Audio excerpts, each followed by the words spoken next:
প্রিয় দর্শক, আসসালামু আলাইকুম। আজকে আমি তৈরি করে দেখাবো মাংসের টিকিয়া। টিকিয়া তৈরির জন্য ছোলার ডাল খুব ভালো করে ধুয়ে আমি পানিতে ভিজিয়ে রাখছি। অল্প করে পানি দিয়ে ভিজিয়ে রাখলাম, এটি ভিজতে একটু সময় লাগবে। ডাল ভেজানো শেষ। এবার আমি কিমার সঙ্গে ডাল মিশিয়ে সিদ্ধ করে নেব।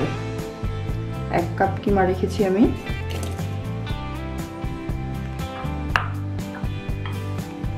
আধা কাপ মতো ডাল,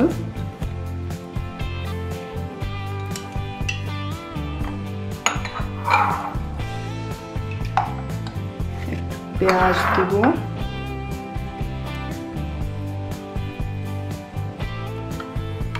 লবণ আধা চা চামচ, জিরা গুঁড়া আধা চা চামচ,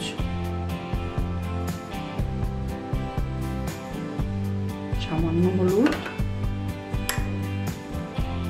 রসুন বাটা, রসুন গোটা দিলেও চলে, আদা বাটা আধা চা চামচ। আদার ক্ষেত্রেও তাই, যেহেতু এই মিশ্রণটিকে বেটে নিতে হবে, তাই এই মশলাগুলো গোটা গোটা দিলেও কোনো সমস্যা হয় না। ধনিয়া, গরম মশলা, কালো ইলাচি, সাদা ইলাচি আমি এটাতে টিকিয়ার জন্য স্পেশালভাবে ব্যবহার করেছি। এটা একটা মশলা। কাবাব চিনি, কাবাব চিনি দিলে কাবাবের একটা আলাদা স্বাদ আসে। একটু দারচিনি, গোলমরিচ,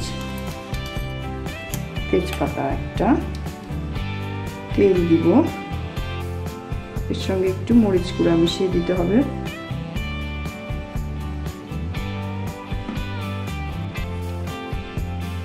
একটু মরিচের গুঁড়া মিশিয়ে দিলাম। লবণ মরিচ এগুলো আসলে যার যার নিজের স্বাদের উপর নির্ভর করে, যে যেমন খেতে পছন্দ করেন তেমনই দিতে হবে।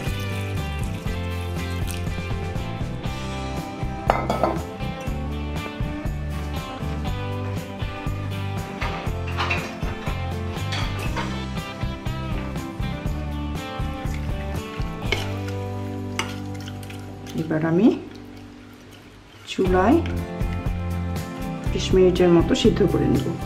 মাংস খুব ভালো সিদ্ধ হয়ে যেতে হবে, আর রসটা যেন একদম শুকিয়ে না যায় সেদিকে খেয়াল রাখতে হবে। টিকিয়া সিদ্ধ হয়ে গিয়েছে। মাংসের টিকিয়া এখন ভাজার জন্য প্রস্তুত। বেশ শক্ত হয়েছে, মাংসের আঁশগুলো যথেষ্ট পরিমাণে রয়েছে এতে, অর্থাৎ আমার ডাল এবং কিমার পরিমাণ ঠিক ছিল। আমি এতে একটু পেঁয়াজ বেরেস্তা দিব, আর একটা ডিমের সাদা অংশটুকু আমি রেখেছি, এটা মিশিয়ে দেব। আপনি ইচ্ছে করে করলে এটাতে একটু লেবুর রস দিতে পারেন, কাঁচামরিচও দিতে পারেন, যে যেমন ইচ্ছা এটাকে মিশিয়ে নিতে পারেন নিজের পছন্দ মতো, স্বাদ মতো, যেটা খুশি। আমি টিকিয়াগুলো বানিয়ে রেখেছি, আর এগুলো ভাজা আছে। ভাজার পরে ঠিক এরকম রংটা আসবে। আঁচ কমিয়ে ধীরে ধীরে ভাজতে হবে, আর এর উপরের অংশটা বেশ ক্রিস্পি হয়। বাকি টিকিয়াগুলো আমি এবার এয়ারটাইট বক্সে করে ফ্রিজে সংরক্ষণ করব। এভাবে রেখে বেশ কিছুদিন খাওয়া যায়। এই বক্সটা কিছুক্ষণ পরে 1 বা 2 ঘন্টা পর বের করে টিকিয়াগুলো আবার একটু উল্টে পাল্টে রাখলে এটা একটা আরেকটার সঙ্গে লেগে যাবে না। যতদিনই রাখা হোক না কেন ফ্রিজে, একদম ফ্রি থাকবে প্রত্যেকটা।